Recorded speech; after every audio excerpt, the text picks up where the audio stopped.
So thank you for joining us.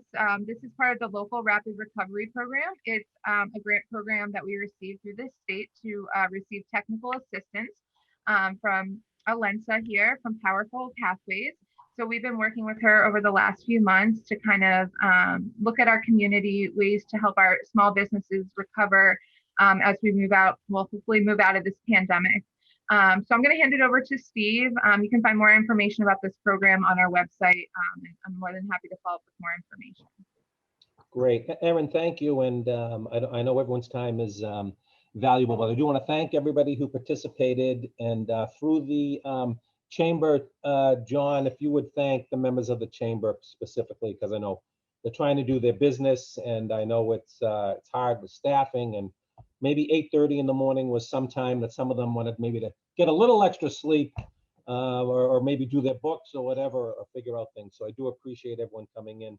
It seems like a long time ago when we walked in April to kind of talk to a lot of the businesses and what have you. And I have to say that I am, we can always do more, but I am really pleased with the outreach that particularly Erin and Jen have done and brought to the community. They are superstars and working very well. And overall, Wakefield has fared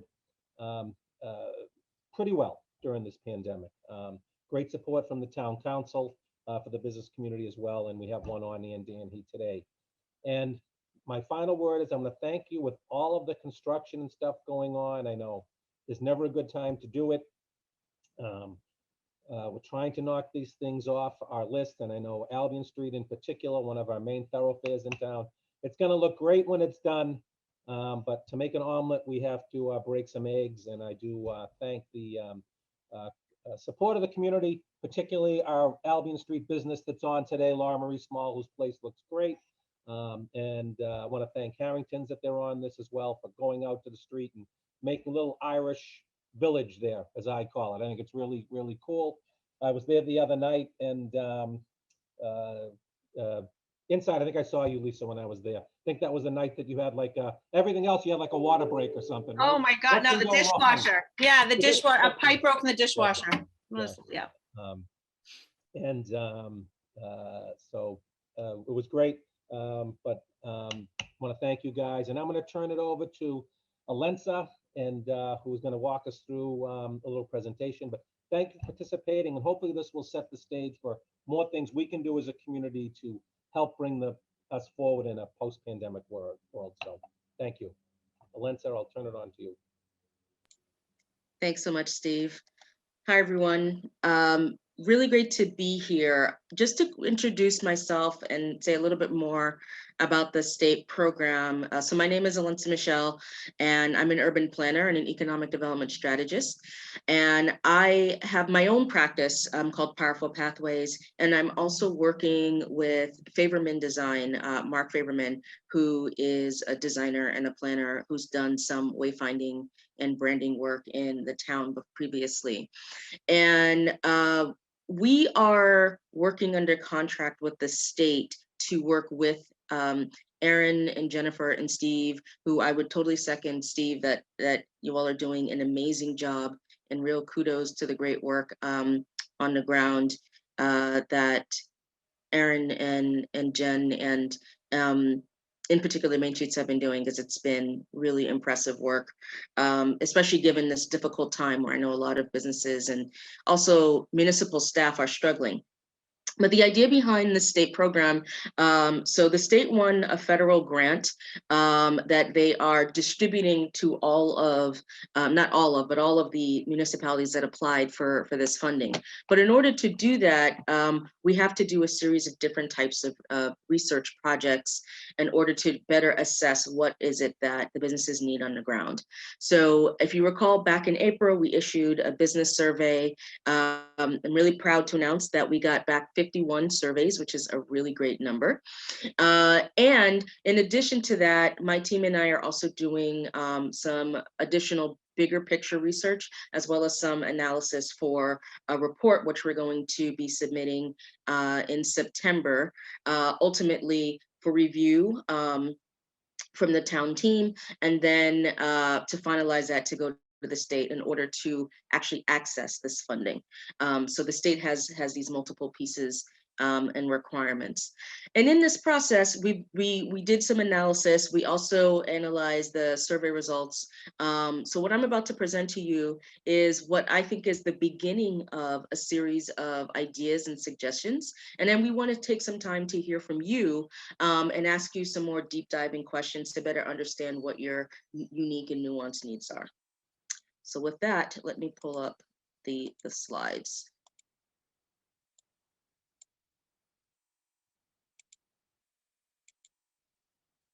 And we have subtitles on because this is being recorded for the hearing impaired. So in particular, this research is a combination of doing analysis along Main Street and the Greenwood commercial districts. Let's start with some of the results from the survey. So some of the things that we heard is that overall, more than half of the businesses reported that they generated less revenue in 2020 than they did in 2019. So a significant number, 56% in total, saw that they raised less revenue, which is significant because it raises a lot of questions around what are some different tools to help us bounce back to not only 2019 levels, but of course, as all businesses want to continue to grow and scale, how do we even go beyond that in 2021, 2022, and beyond? 36% of businesses reported that their revenue declined by 25% or more. So more than, and that can be half or even more than half of a decline overall. But as you can see here in this graph, only 8% said they about stayed the same, and only about 29% saw an overall increase. But for the most part, we saw a general increase, and 14% in particular saw a decrease of 75 to 100%. So almost all of their revenue they lost as a result. And as we dig a little deeper, we also heard from some of the businesses that some of their struggles, we did a walk back in April, and we talked to some of the businesses, and we heard from some of you all that you reported that part of the challenge was trying to transition as a small business to then, adapt quickly to technology, be it having to spend money to redesign your physical space, or to then bring your products online if you had products that could be brought online, I think was some of the biggest pivots and challenges around pivoting that folks experienced. And overall, in terms of COVID impact, in addition to a decline in revenue, we see that 31% of businesses had to lay off employees. Overall, 60% of folks had to reduce operating capacity, either do less hours or provide less services. About close to half had to close at some point, either temporarily or permanently. And 12% had to request or stop rent or mortgage payments. 53% overall incurred expenses to implement safety measures. Like I said, many of you had reported having to redesign your whole physical space. Some folks talked about, the possibility of having to tear a wall down. And the other municipalities that we're working with, we heard a lot of businesses say that they had to spend money out of pocket to afford these changes, and they're not sure even now how they're going to, replace that revenue loss, having to spend that money out of pocket to redo their spaces. And then about 50% established alternative models to sell or deliver their products, such as online or through in-call deliveries. So in total, 92% overall had been impacted in some way by the pandemic. Some other survey results that we heard that we thought were particularly significant is that on-site customer interaction, in other words, foot traffic, overall 55% of businesses had less on-site customers in January and February of this year than they did before the pandemic began in 2020 of last year. So even though we were seeing by January and February an overall a steady decline in COVID-19 rates, it didn't actually make its way to improve the kind of foot traffic that we want to see for small businesses. And 49% reported a reduction in on-site customers of 25% or more. 8% in total, as indicated here, had experienced 75 to 100% less traffic, meaning they had practically no customer base coming to their storefront at all. And then under regulations that pose an obstacle, we wanted to get a little bit deeper to understand how can we ease access and process around policy and regulatory policies in particular to support you all. And what we heard is that in general, there was a lot of feedback around signage, around parking restrictions. Some have also expressed concern about the allowed use or change of use and other types of zoning regulations, like the process needed to update your facades or the awnings of or signage of your storefronts. But overall, 52%, a small majority, said that overall they didn't have any particular challenges with business operations that had to do with regulations. And that's good. I think overall that's still a good thing because, you know, different towns have different makeups, and some communities had to really quickly struggle to pivot in changing their regulatory policies in order to make it easier for the business to have access. So given that we heard some particular things about parking, foot traffic, signage, we decided to focus our recommendations there. So let's talk about the streetscape. One thing that I propose that we do to get a better sense of what the conditions are is to conduct an audit by walking both Main Street and Greenwood during the day and evening, because traffic patterns are different in the day versus in the evening. So we want to get a sense of both. We want to take a look at ease of getting around. So this is specifically looking at sidewalk conditions and walkability, placement of crosswalks and their proximity to venues. This was an observation that I made when I did my walk. And I noticed that in some cases, the crosswalk were a little bit farther away from the cluster of commercial businesses. And so we might need to actually repaint and do a little bit of changing along the streetscape of the streets itself, so that people have quicker access to and from the businesses. The width of the sidewalk to accommodate outdoor seating, a balance of business types. We want to get a feel for what types of businesses exist. Are there any gaps? Can we do any way to support promoting different types of businesses to come in to really offer a rich diversity and variety, so that your customers are getting everything that they need within those commercial districts.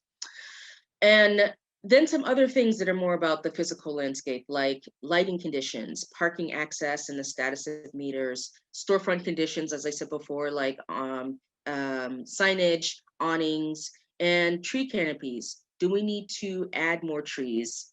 Do we need to reduce some of the trees? You know, we all like trees, of course, but sometimes, you know, overgrowth of trees that can also become a barrier because they're blocking, you know, access, or they're blocking signs, or they're taking up too much width on the sidewalk. So maybe we need to switch out or swap out some of those. So all those things would be encompassed in an audit. Community branding and marketing. As we look at these changes, we also want to learn more about what are some of your marketing needs. One idea that we've been talking about is to take the existing banners. There's some beautiful banners that are along Greenwood and the Main Street. And we thought that it might be an interesting opportunity to partner with different businesses and do a rotating special advertisement along these banners. So we're promoting the kinds of services or products that you provide, and we can do this on a rotating basis, so that we're doing these sort of mini marketing promotions. And this is something that is low cost, easy to execute, so it's not a strain on you. It's not a strain on the Main Street staff, or it's not a strain on the town planning staff. And it's an opportunity to do some local promotion that really speaks to Wakefield's identity. And it can help incentivize customers to shop, dine, and play locally. And that's really what it's about. It's about bidding on this eat, play, engage, spend locally.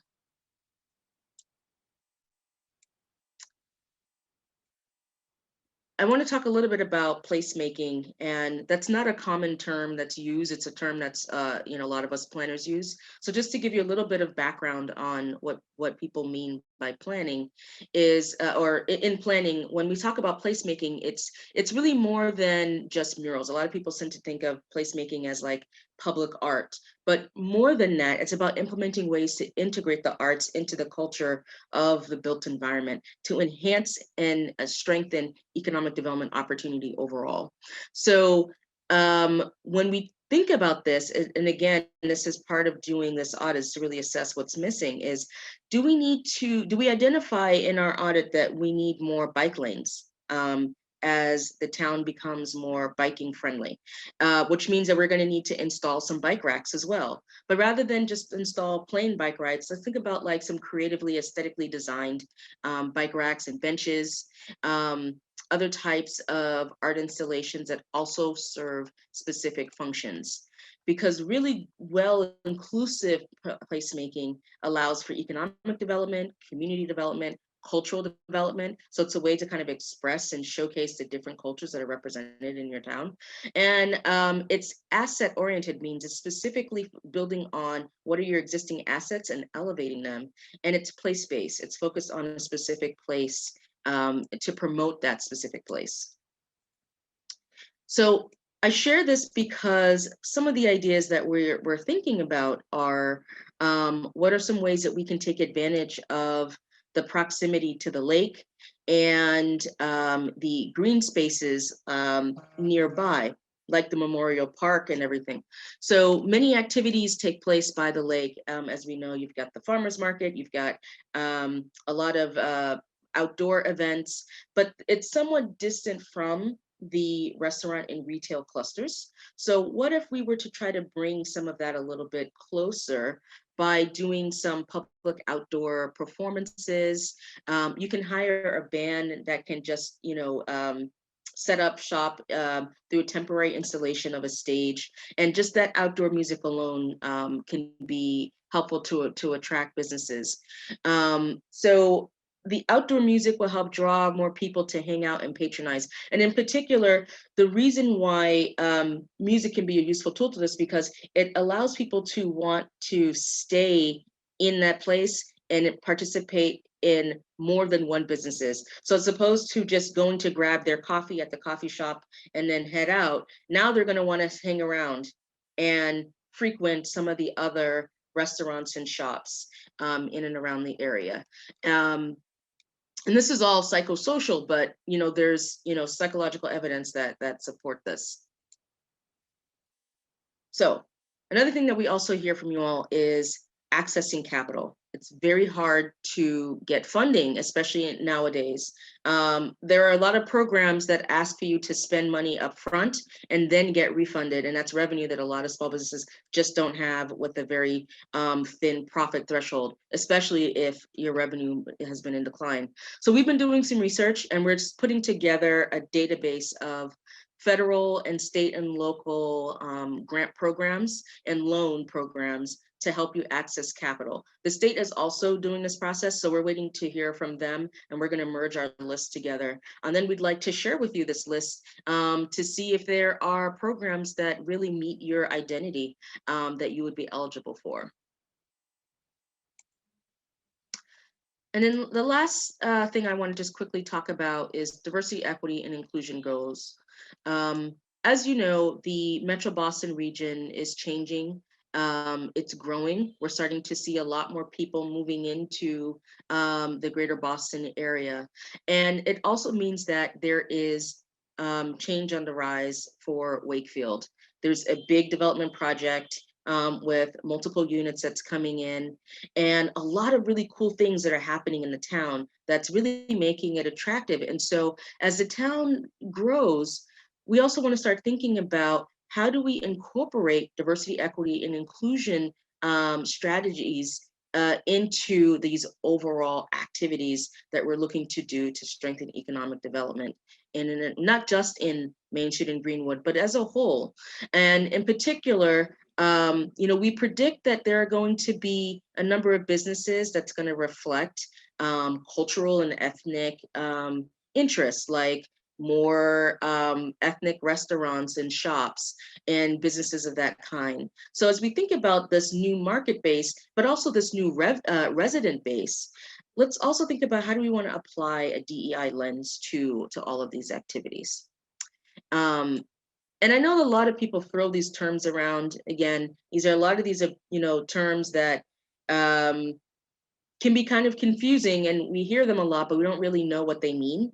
So just to kind of define what they mean, when we talk about diversity, it's really about representation. Diversity can be measured through numbers and is usually tracked by race, gender, sexual identity, age, education, economic background. And I would even add to that ability, there are different needs for persons with disability, but also perspective in general, just perspective, because you can come from the very same background, but have two very different perspectives. Another way to think about it is you've been asked to attend the party. So you've been invited to the party.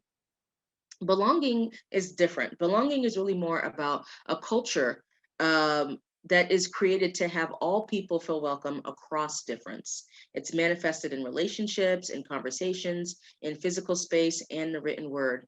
In other words, you feel comfortable, welcomed and comfortable going to the party. So it's not just enough to be invited. People have to really feel welcome to feel like they can engage in and be involved. Inclusion is about participation. It's usually achieved when diverse populations are involved in decision-making that impacts the policies and practices of the organization. In other words, you've been asked to help plan the party. And this meeting is a perfect example of that, because we want to hear from you. We want to get your input and your feedback. We want to include you in the ideas of how we want to approach these economic development strategies, which is exactly why we want to involve you in the process. So it's not just reporting back like, this is what we heard and this is what we're going to do. We want to get your thoughts about that. And then equity is really about systems change. It's really more broader than the first three. It requires changing power structures, power and privilege, so that disparities of historically underrepresented groups are eliminated, and therefore the outcomes cannot be predicted by that grouping. In other words, it redefines what the party entails and who has the power to plan the party. So by involving more people, by incorporating more diverse voices and helping folks belong, you're actually creating more equitable outcomes. And this is really important in this day and age where there's a lot of these questions about, diversity and inclusion, but exactly how do we do it? And the way we do it is that we keep in mind, what are all the needs of different groups of people, and we're incorporating those nuances as part of the strategy. So I know that was a mouthful and a lot to kind of go through. I'm going to stop talking now so we can take some time to take it in.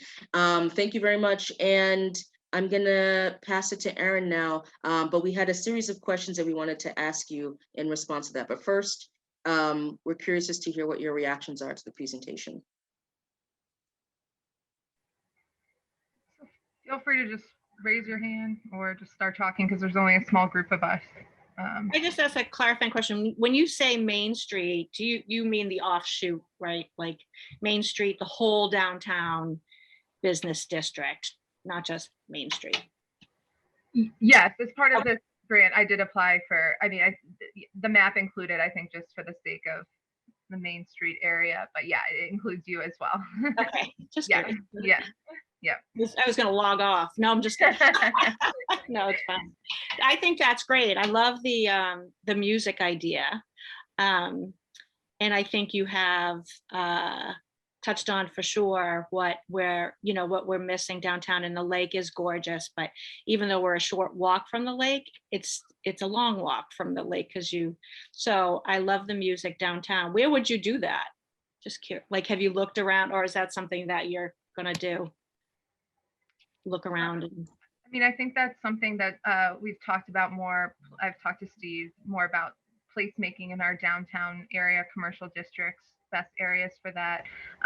You know, not even music, but how do we bring kind of our businesses outside so people, you know, can get a taste of them and then want to go, you know, go back. And so we've kind of thrown out some different ideas, but you know, we did do a plan for planning process for South Main Street. So back in February, and how do we revitalize that area? So we've kind of talked about ways of doing some placemaking down there by the Civic Center.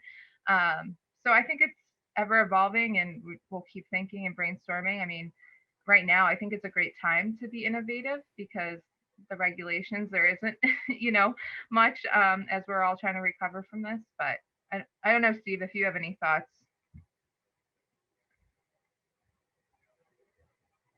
Oh, you're muted. Sorry about that. We do have the Thursday night Plaza Jazz at the library steps. It's very, very popular.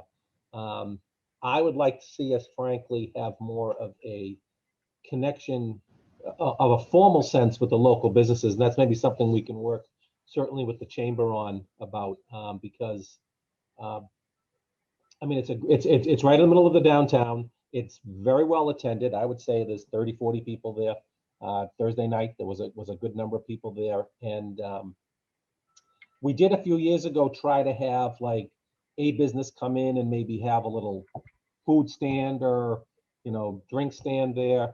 And then it kind of fizzled. And this was, you know, way pre-COVID. So maybe that's something we can rekindle either with a package or coupons or something, because a lot of people go and they pull up their lawn chair or they sit on the chair there. I don't know if we're capturing them going out after that. So that's an issue. I love the outdoor spaces, and I'm heartened by a lot of the discussion on that. Is those changes are coming. Wider sidewalks, bike lanes, bike racks. That's the Envision project, which I think we'll hear more about in the fall, as far as getting on the Mass DOT list to get that done. So I think we're on the right track there. But you know, I'd love to say, can we use the Civic Center front lawn or something to kind of bring people down to that end of Main Street? Hate to use the parking lot in front of the old bank building there across from Harrington's, because I don't want to use up parking. But could we somewhere on that corner put something, even a community piano, someone just creating a buzz? So I remember walking through Killarney Island, Lisa, all the music coming out from the pubs, you know, the windows are open, the speakers are going out. Even something like that, bringing people in, kind of drawing you in, is a great way to do it. So it's a mixture of old and new. We're hoping to change our front to get opening windows, but Yes. it's oddly hard. It's difficult to find that size. So it's a bigger project than we thought it was going to be. But I agree with that. I think when you see and hear the buzz and lighting, where you know, we're kind of dark over. I think like sometimes I think, because we are kind of a destination place, even though we're downtown, and the lighting is kind of low in that area. And so I think, you know, I'm happy to work with the town and really. Absolutely. And that's wonderful. And when you look at what is going to eventually happen on Albion Street, and you know, best laid plans, I mean, have the grant going and doing it, and then we have a month of rain, it just slows everything down there. But lighting is a big part of that. And you're going to see, and it's tough to order these things, as you know, in business. You're ordering something and it's such a long lag time, but you're going to see narrower light, shorter lighting, more decorative with plants on it. That's going to, and a little bit wider bump outs, those connectivity crossing the street there, a little bit more room with some flowers and some street flora. So I think it's going to be, look at Albion Street as a really good example of something that will be kind of a prototype for what's going on. So I know it's going to be rough, and I keep apologizing to Laura Marie. I know it's crappy with all the construction, but we'll get there. I will say the Wakefield Police Department has been phenomenal. They have been so good with all of our families and making sure kids get out safely. They've been amazing. We are very much waiting to meet Sammy, this therapy dog too. So if anybody has an in with Sammy, we're ready to meet Sammy. So I think the kids are really excited. That's the buzz on the street with the kids is everything's about Sammy. I have a feeling that was directed at me, so I'll look into that. Yeah, I'd love a visit from Sammy. But Okay. yeah, no, I feel like Albion Street, it's, we've had our bumps and ups and downs over the past few weeks, but it's phenomenal. As a business on the street for 14 years, to see the transformation happen right in front of my eyes, I feel like I've waited a long time for this. And I think another thing that's going to happen, we're going to have hundreds of new citizens right in our downtown. I mean, when the cruise ship gets done, as you guys know what I'm talking about, the 69 Foundry Street, across the street, something's going to be built. There's going to be a lot of opportunity to draw a lot of them are new people to Wakefield. I've met a lot of them, and they're going to want to walk a very short walk across North Ave, and then you're into the downtown. So I think that's a real opportunity for us. It's becoming a trendy place for the 20-somethings. Which is really nice. And like there's another silver lining, like to the pandemic, right? That like the 20-somethings found us, and and a lot of businesses downtown, because they weren't going into Boston. So yeah, it's great. They found out we weren't so bad. Yeah, exactly. Well, my kids actually are funny. They're like, "Hey, I have a friend looking at a condo in Wakefield. Do you believe it?" I'm like, "Yeah, I do." They're shocked. Great story. Great Steve, story. as you know, we're doing a little research at the chamber, and I think Aaron's aware of this.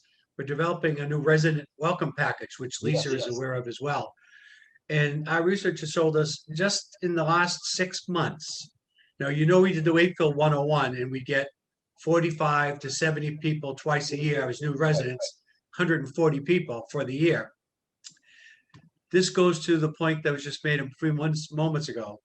About new, I think Lisa mentioned it, from January of just 2021, the chamber didn't even go back to 2020, but January of 2021 to June of 2021, 6 months, between apartments, condos, and homes, 491 new resident addresses. That's just one person, and we know there's more than one person in all those residences. So it's Wakefield, as Alexia mentioned, is up and coming. It's attractive. You've got that many people in a 6-month period. We're looking at it as a phenomenal amount of potential growth that can be coming to merchants if we have to continue to find ways to attract them. And I know that's what Aaron's doing daily, and Jen's been wonderful at working with us as well. I just think there's a lot of opportunity around us, and now's the time to grab it. I agree. I just wanted to add to that, which I found was really interesting.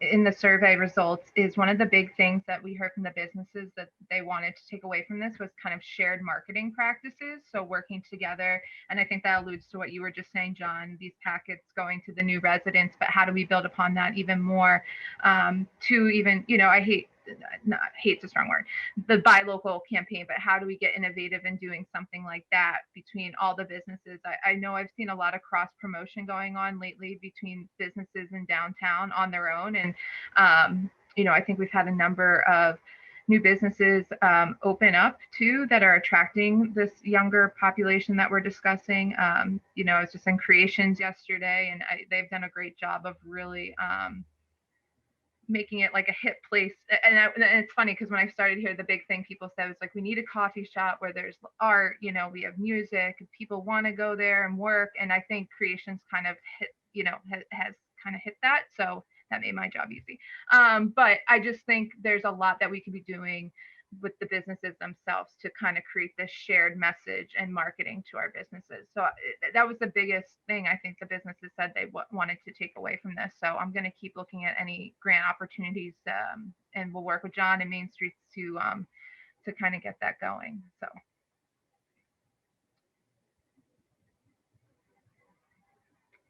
I don't know if anyone else has anything to add or any ideas. Steve, are there any sound ordinances to be aware of? If Lisa wants to put a little band out in front of the shop, is there a sound ordinance? Or people were to play music and put it out towards the street, we could have competing beats, I guess. Which And I'm just curious what we have to be careful of. I think you'd be fine in any event. Yeah, there are, but it's not going to be from 1 o'clock to 6 in the morning, so I'm not really worried about it. We're in the business district. So no, that's fine. Well, looking around the screen, I think most of the people right here would be sound asleep at 1 o'clock in the morning. So Sound asleep at 10.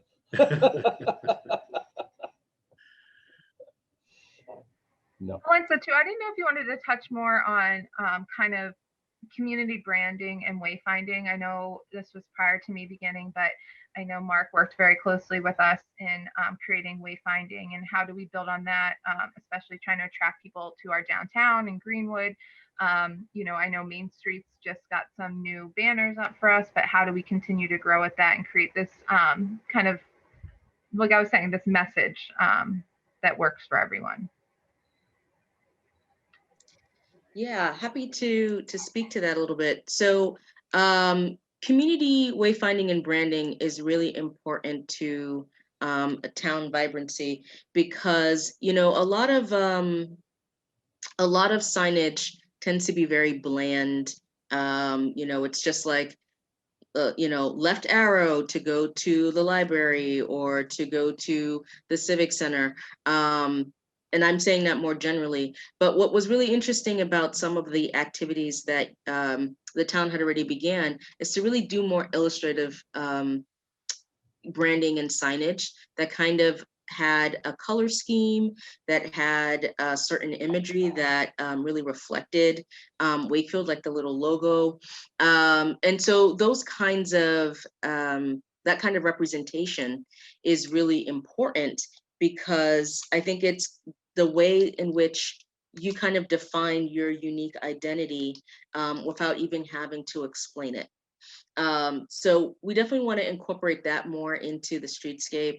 And I think there might be some ways we could do that through campaigns like this shared advertising campaign, or this welcome packet that John is referring to. Sounds like a great opportunity to like do that kind of shared branding across all of those materials. So it's very clear that this is an image or symbol that represents Wakefield.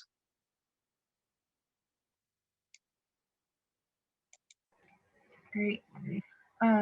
Does anyone have anything else to add based on the presentation, or any thoughts that wasn't covered during the presentation that you think could be beneficial to the community? Because things have changed since you've taken this survey. This was 3 or 4 months ago at this point. So, you know, things nowadays are changing within a day. So I didn't know if anyone had anything else they wanted to add.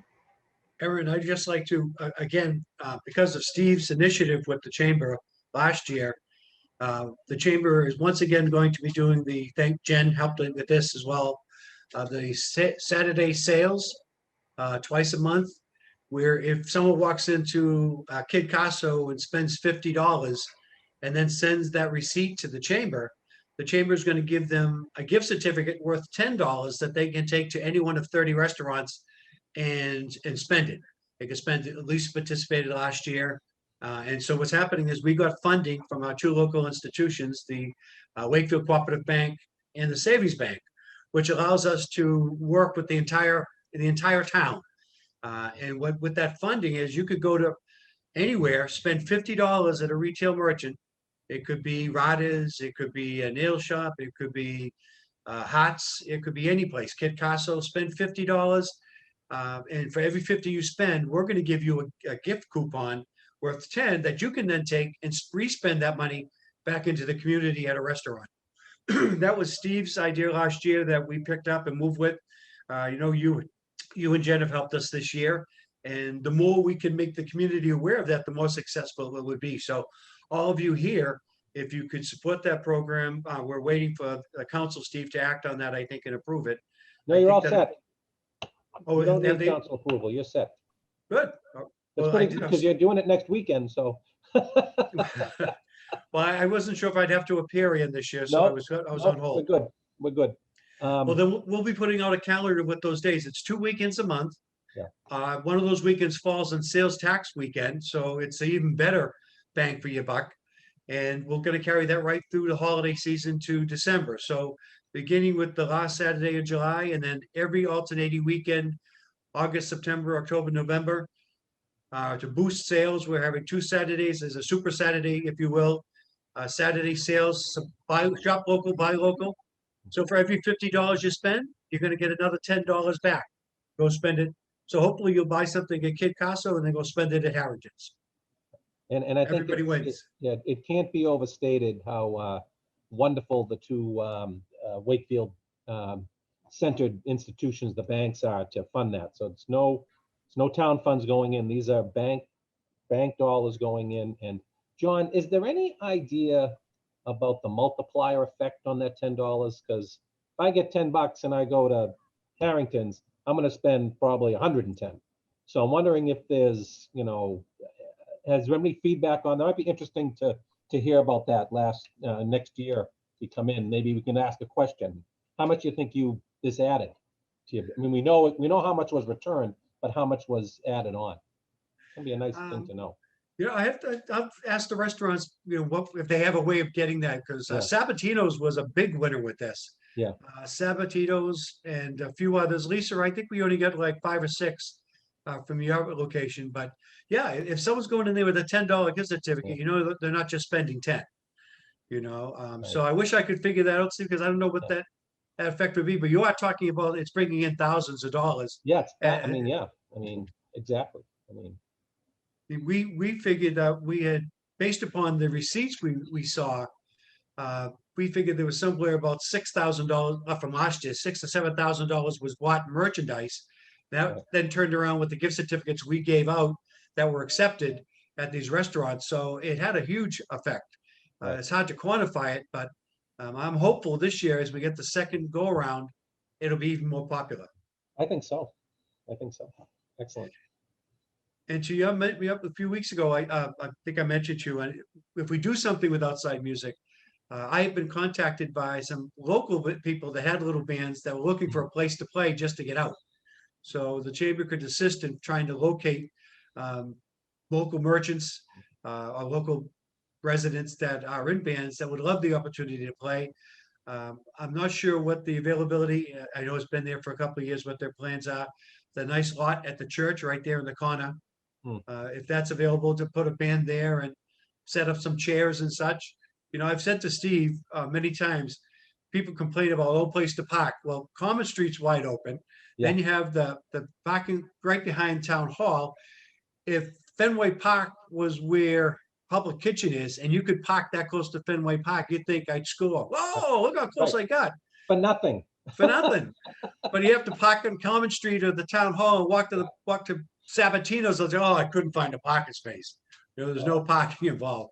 So it's all perception, because any other location getting that close to your destination and it was free, you think you'd won the lottery. So we got to work a little bit on that when people are talking, let's say, about parking. It's like, well, the parking is plentiful. But if you have to walk 100 yards, is that really an out of the way spot? So I think some of that parking is a misperception to what the reality actually could be. I agree. I think that people that go to Hart's Hardware, let's say on Saturday morning to get their products for the day, and they park somewhere in the middle of the downtown, that is closer than they will be if they park in Home Depot's parking lot. Yeah, It's that's true. amazing. It is an absolute amazing statistic. But So maybe some true. marketing, Right. marketing around that when you do the branding Yeah. or whatever, Yeah. and it's not, because we don't own a parking lot, I'm constantly saying that, oh, there's plenty of parking, you just have to look around. I Right. always say, go over towards CVS, there's plenty of parking. Right. So, yeah. Right. If only we had a garage. Oh, let's not bring that up. Is it possible to think, as part of some of these this wayfinding activities, is maybe to incorporate some signage to direct people to where the parking spaces are? Yes, yes, there is. Yeah, And I think that's a good point that we Yeah. kicked around. Also, Steve, do you know what's happening, or does anybody know what's happening with the Bank of America across the street? I saw some people working on it. Yeah. Bank of America. Oh, the working on it is separate from the bank. Oh, okay. That's Dana Rodriguez is the owner of that building, and he's redoing his facade, which I think is great. I think it's going to look great when it's done. The bank has been sold. I have seen no plans yet, but I will be meeting with the buyer. And my wish is, hate to, I know we have some restaurateurs here, but I think something like a microbrew to me would bring more people into Wakefield. Let's call it the Vault maybe. So I think it would be interesting, but I don't own it. I think there will be, I'd like to see commercial and probably maybe housing up top. I don't know, mixed use, but stay So the tuned on that. so the building was sold or not sold? That building was sold, my understanding. The Santander Bank building was sold, which is separate from the one that the work is being done on right now. Oh, all right. Yeah. So there are no plans for anything right now? Nothing that has been presented or that I've even got an advance copy of. Oh, okay. Erin, you haven't seen anything, right? Mm-mm, not yet. Yeah. Not yet. Is it you, Steve? You have a name and everything already. I know. There's something you need to tell us? I just want to hand out menus at the door. That's all I'm gonna do. But you're not talking about the bank in the Water Street lot, are you? No, I don't know what's happening with that. I think it's. Okay, I wasn't sure if Lisa was referring to Oh, I that. would say like the Bank of America across the street from us. On the Oh, Right, so that- she's talking about Water Street. This is way downtown by, on the corner of, well, near the Savings Bank. This is near the Savings Bank. Oh, I see. That one. Oh, yeah. So no, the Bank of America that's close. I haven't heard anything on that. I know it's been Yeah. rumored, that it's been on the market, but I haven't seen anything happening there. Yeah, they were just doing something to the outside of the building. Oh. today, And I thought something. Oh, they may be fixing that facade too. I didn't know. I'm sorry. I was completely No, different. no, that's okay. No, I don't care. It's fine. Yeah. I'd buy it if I could. Yeah. Yeah, Hey, and then one just- thing I think also is good about the Envision project is that you will have these larger bump outs and expanded, common spaces that, you could have a small trio on corners, kind of like Newburyport. When you walk down Newburyport, there's that expanded spot, and you have somebody playing a guitar or something. Just bringing people around, I think, is great. So. And I think something else to note too, and we're kind of sitting still right now, waiting on the state, is I think COVID, like you were saying, Lisa, silver linings with the outdoor dining. Like right now, we've had to use public spaces, but I think I've been on a number of calls with the different communities, looking forward to when the state makes the decision of outdoor dining and how they look at that moving forward. With our the sidewalks being larger, we'll be able to probably use those spaces to do more outdoor. Hopefully, I don't know, I'm not speaking for Steve, but hopefully use that space instead of parking and kind of create that atmosphere, which I think adds a lot to the downtown. And you, Lisa, and Laura Marie, you both have outdoor spaces, and I think you can speak to kind of, even if it's not being used, I think it just adds a nice environment to the downtown. But I know there's concerns with that as well. We love when we're not open, we keep everything set up outside.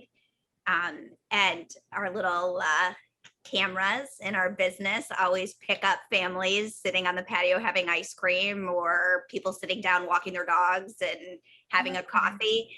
And that was really our goal for Kid Casa, where, I got a lot of slack because we're not a restaurant and why am I having a patio space? But having the kids outside has been, I think everybody who's driven by and stopped, it's been 99% positive. People like seeing people out there using the space. So I really want the community to know that. I would love, after this summer and fall, I would love to leverage more outside space and be able to host as many like music and other workshops out there. And I'm happy to organize it and keep the space clean and picture perfect, but that's my goal for our space, is not only are we using it, but the community as a whole, that it's like an outdoor living room. Well, to follow up on Laura Marie, Steve, and Erin, if you have any advance notice of when Albion will be finishing up, we've been holding ourselves back, as Laura Marie knows, because we've been trying to put together a public ribbon cutting announcing her extension of the space, and a very welcoming party as part of that ribbon cutting, a little something to follow up. So we haven't forgotten you, Laura Marie. We're just waiting for the go. That's okay. And I'm waiting for my signs. I had my sign meeting last week because, You know, if Dunkin' Donuts can get rid of the donuts, Kid Casso is also making changes to our logo. Our paintbrush is, it's growing up. It's growing up. Our paintbrush is going to change. So that is approved, and now I'm just waiting for Bob Sardella to get the permit and get my signs hung. So Oh, we'll be putting out a notice to everybody, and obviously, Steve, I'll reach out to you and Erin personally to make sure you're invited to be there, because we want to play this up. It's been a lot of work by the town on Albion Street, and everyone admires the work that Laura Marie does at Kid Casso. I've always heard compliments about it. So we're looking at a sort of a coming out party with one of these, and we've got another couple of ribbon cuttings. Chambers been getting a lot of new members, so we want to play it up big. We want to showcase Kid Casso, and all of you will be invited. Hopefully you'll be able to make it. And it's a wonderful new space. So we're looking forward to it. Also, I worked with a candle maker in North Andover, and we have a signature Kid Casso candle coming out. Oh, wow. So yes, it does not smell like crayons. I was just gonna ask that. Yeah, it doesn't smell like crayons, and it doesn't smell like Play-Doh. So I feel like that's like fun and exciting. We did this past spring, I wanted to share with you guys, we did kind of off the cusp. It started for my Andover location, because my Andover location was hit much harder than my Wakefield location. I've only had Kid Casso in Andover for 2 years. And when I opened, it was the gas explosions, and then it was COVID. So Andover's been a different ball game for me. But we did a coloring contest with the kids in Andover. And in my Andover location, I'm part of one big building that was purchased, completely gutted, rehabbed. And it has restaurants like Auto Pizzas in there, La Fina restaurants in there. So my team of teachers, we developed this coloring contest, and we took the building of 27 Main Street and all the businesses in the building, and we made a coloring sheet, and we got it out to the community. And it was so well received in Andover that we did a smaller version for Wakefield. I don't know if you're going to be able to see it, but that's kind of what my teachers came up with. So we have different things that represent Wakefield. And obviously I didn't get all of the businesses in here. I tried to get as many businesses that either were present on Albion Street that I was ticking off because of my patio space. You know, there's always this strategic. I never heard a word about that. Yeah, so it was a little underrated, and it kind of came out once the kids were going back to school, and it kind of got sideswiped. And I feel like I want to try to give it a go again, because I feel like it's a really fun idea. And I've noticed with families, there's this nod to the 80s. I feel like the 80s are back. The 90s are back. I feel like I'm reliving my childhood. And I grew up doing coloring contests in my town all the time. And they were big poster boards hung up around the downtown. And that's such a vivid memory that I have of my childhood, that I kind of feel like that's back. That feeling, a nostalgia is back with parents in my age grouping. I feel like that 80s and 90s vibe. So I'm totally cool with doing another coloring contest and making it bigger than we were able to do this past spring. Great. It's wonderful. Fabulous.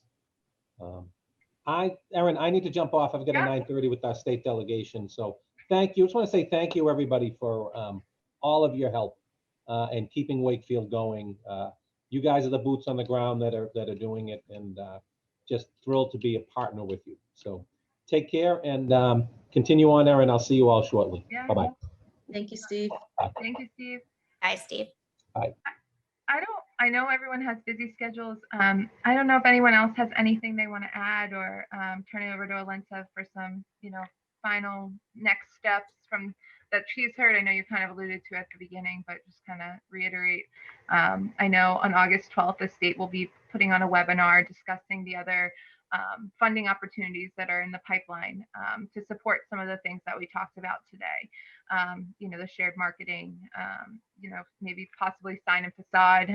Maybe that's a program that the state could potentially provide some grant or matching grant funds. So if anyone has anything else to add this morning. So I'll hand it over to you, Alenza. Thanks, Erin. So we just had a few questions that we wanted to deep dive a little bit more with you all to get it better understand what your needs are. We definitely heard that marketing was an area that you wanted support. Can you share with us a little bit about the specifics around your marketing needs? And it'll help us determine it, how we might want to approach this. For example, it may be that we need to just offer grants so that you can, like micro grants, so that you can come up with different marketing strategies. Or maybe we'll need to hire a business development liaison who can do some more targeted coaching, one-to-one engagement. We don't know at this stage. So please tell us, what are some of your marketing needs? And to that extent, if there are other things related to the presentation that you heard, or any other specifics that you want to give us feedback on. I would love to see more video marketing done. I think where social media obviously is not going away, and platforms like Instagram are so quick and tangible for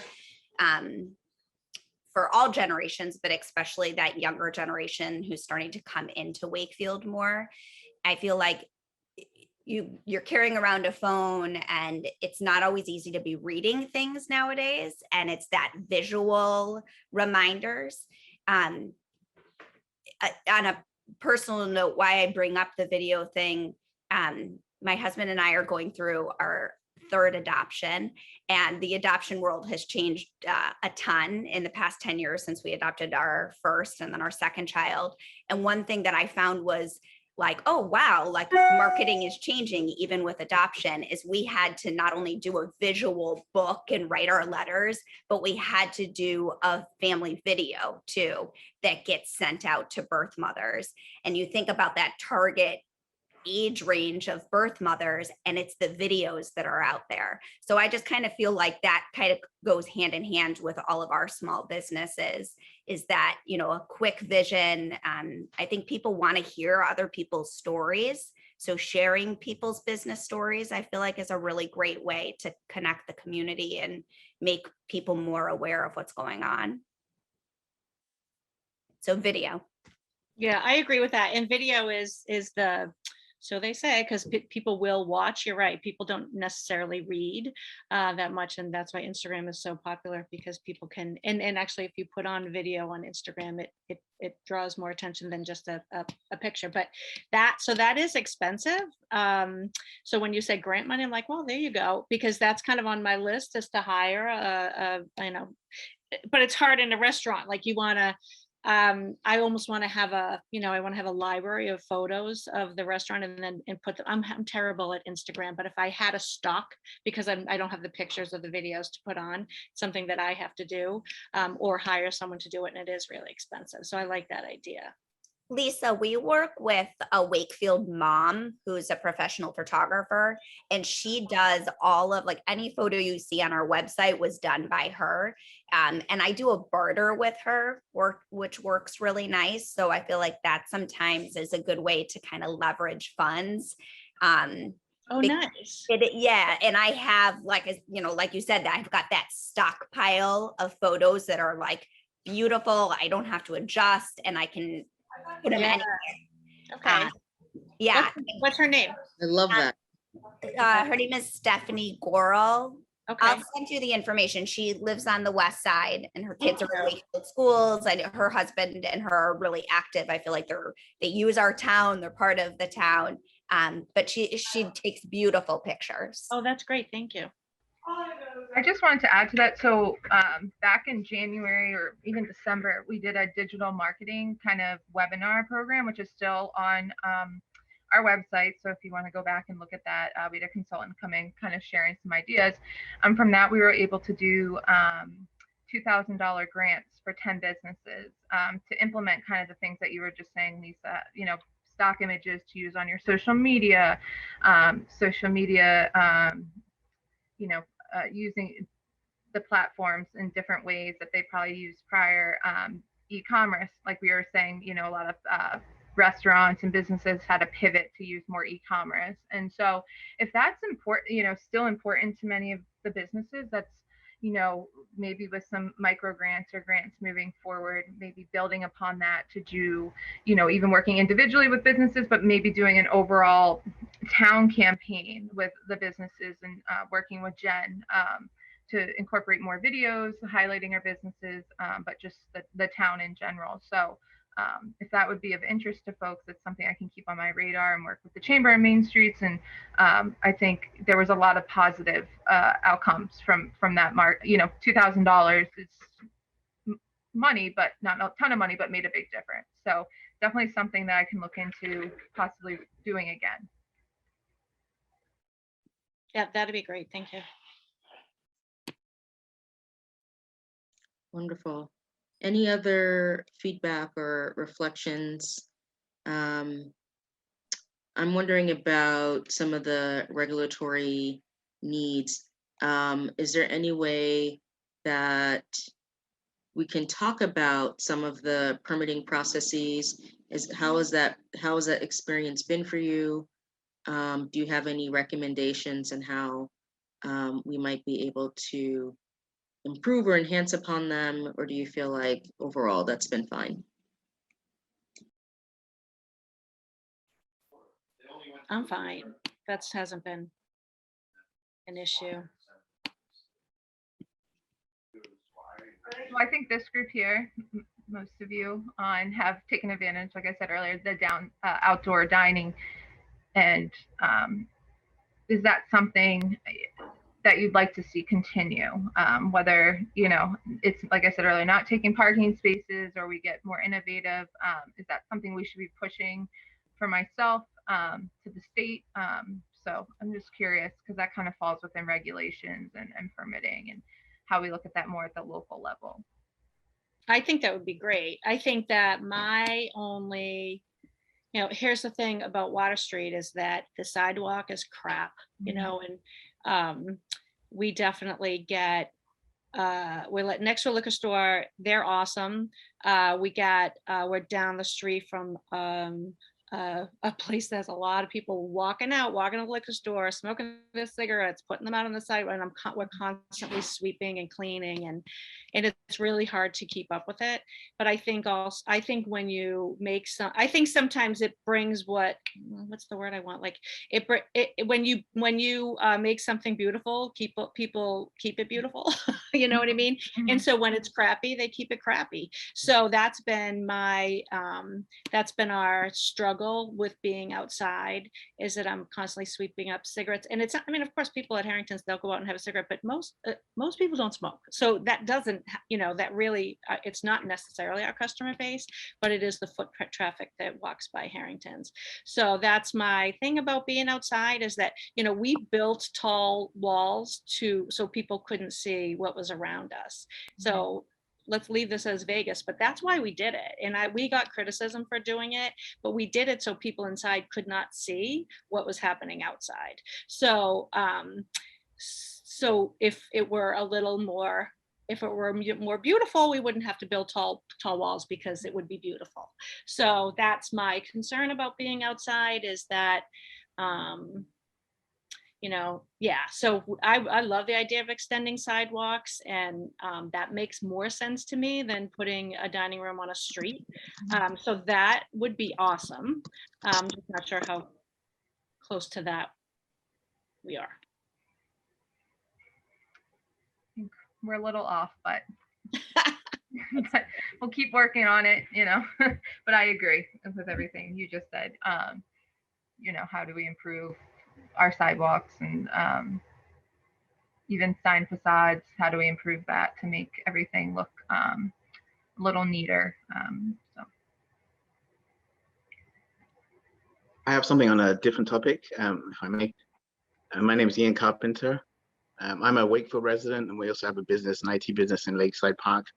I was just wondering if there are still some retail businesses that are short on workers, but they want to open up more, but can't afford to offer the jobs right now. It kind of becomes the catch-22. I was wondering if there might be a simple way to connect potential volunteers that just care about Wakefield and want to see some places opened, might need a little help, just a temporary thing, not to take away a job, but just to help kickstart something. And I would definitely volunteer, and I know some other people who would. That's a really good point, because that's why the turnout, unfortunately, I think I was hoping for a little more businesses, but what I keep hearing is they're so short-staffed and the turnover is crazy, and they want to do more, but they can't because they can't, handle putting more on their plate. And I think it's a real big problem. So I think that's something that we definitely have to keep in mind too. I love the idea of that involvement of the community. I think there's something so important when you are educating people of getting their buy-in, and I think reminding customers and the community as a whole that these small business owners, they maybe didn't sit down today to have lunch. Yeah, exactly. Yeah, I mean, yesterday was a perfect example for me. I literally had a sandwich sitting on the table here, and by 3 o'clock in the afternoon, I was like, that was a waste.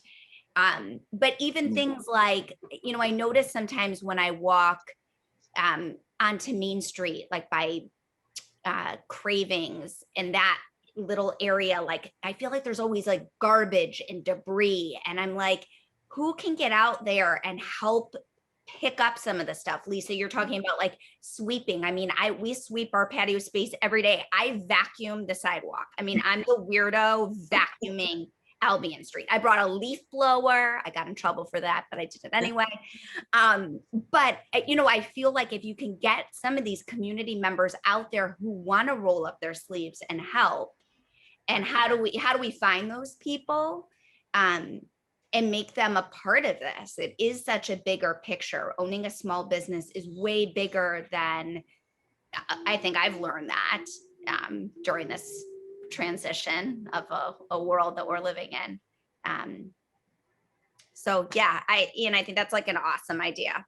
Is how do we get that word out there to community people and kids? I mean, teenagers. I have a handful of teenagers this summer who are here for mentor programs because they're in such distress from last school year, and their anxiety levels are so high, and they don't know how to be back out in society. I mean, these are like kids. You wouldn't even think that a 16-year-old doesn't know what to do with themselves right now, but they don't. But why not give them the broom? Why not get them to get out there and have a business mentor some of these kids or younger people? Yeah, I mean, I'm happy to help with that. I've got some contacts and whatever. I think we could get something going, but I don't know how to do that within the context of Wakefield, but in the town. I don't want to do the wrong way, but I'm definitely interested in that. Yeah, Ian, let's follow up after this conversation. I'd love to hear more of your thoughts and ideas, how we get the community more engaged. And I think even the educational piece, like going back, even the clean, like I think that's all great ideas, but I've seen a number of signs like, please bear with us. We are doing like the best that we can. And how do we promote, that message too. So I think those are all really good points. It's a new way of connecting and communicating with people as a whole, realizing I feel like pre-pandemic people, they didn't want to air what they thought was their dirty laundry or make their problem somebody else's problem. And I think we're in the perfect place right now in this community to, kind of work hand in hand. And it's okay to say that you had a tough day and you didn't get out to get your coffee, and, maybe there's somebody out there who will bring you a cup of coffee. I'll always look to the positive of it. I think that's beautiful and a beautiful perspective. And you are absolutely right.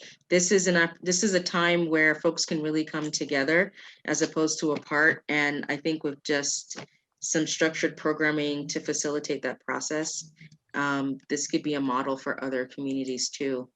I love the idea of organizing community cleanup days. I'm happy to help you with that, Erin. I've also, in the past, ran a youth jobs program with the city of Boston, and we had hired over 275 teens that we had assigned to work at local businesses and community organizations. And maybe that could be something that we can think about doing some fundraising for or directing if there is feasibility for it, because some of these grants have certain restrictions. But maybe we could start like a 16 to 24 youth program, job or volunteer program where they could work at the local businesses. I think there's a lot of opportunity there. Yeah, I love that.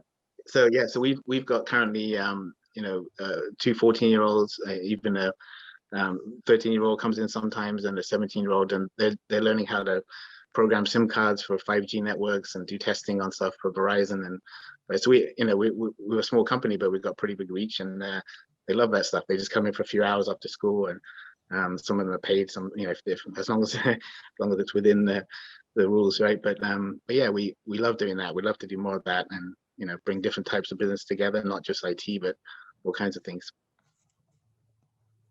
You can also partner with the school. My other life as a special ed administrator at Salem High School, and we have we work with a lot of community partners. But when kids have these opportunities after school, we actually give them work credit. So that's something I don't know. Actually, one of the assistant principals at Wakefield High School, I used to work with him in Salem, so he would know exactly what I'm talking about. But some of these kids, so you learn. So he's going to get, someone's going to get credit by working with Ian. So he's getting, perhaps getting paid, earning high school credit, and learning real life. So that's, I don't know if we do much partnering with the high school, but that's in the VOC, certainly the VOC would be something I could help with, that portion of it. I feel like it's my two worlds come together. Yeah. I think even I think that's great. And I think, with small businesses, which range, but the like restaurants, retail, those soft skills, people lack a lot of soft skills. So I think even getting work credit to work at, places like a restaurant or Kid Casso is where you learn, how to communicate with people. Because I think that's a big thing, even prior to COVID, that a lot of businesses struggled with. And so how do we build upon that to help our younger population? So. And it is, don't get me wrong, yesterday was one of those days that was a really long day for me. And I had one of the high school students here, and she's a tough kid. She's got a lot on her plate. And it's hard as a business owner when you're like, okay, now I got to mentor this kid today. Like, what am I doing? But when I kind of stood back from my day and kind of, was able to be open with her and say gosh, I'm having a tough day too.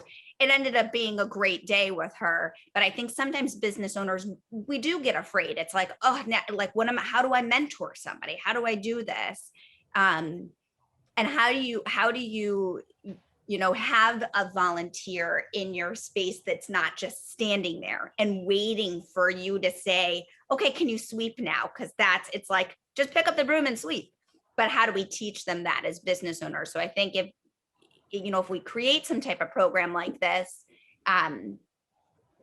helping each other as business owners talk about how do you set schedules with volunteers, and so you're using them for what they're there for, and everybody's winning. They're gaining experience and confidence and leadership. And then you're also getting things like a simple task, like having your floors swept, and it's saving you 5 minutes to go to the bathroom. That's like an amazing gift. Mm-hmm. So win-win.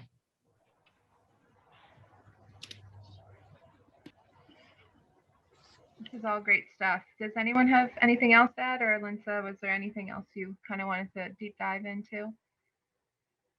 No, I think this is really great. Yeah, this is a great conversation. So do we want to talk next steps, or kind of how this program kind of wraps up at the state level, and what we can do more at the local level to, implement some of this stuff? And I think the grant, funding is to be determined, but I think there will be something, especially with ARPA funds and coming through, that we'll be able to implement some of the things that we talked about today and in the presentation. Exactly.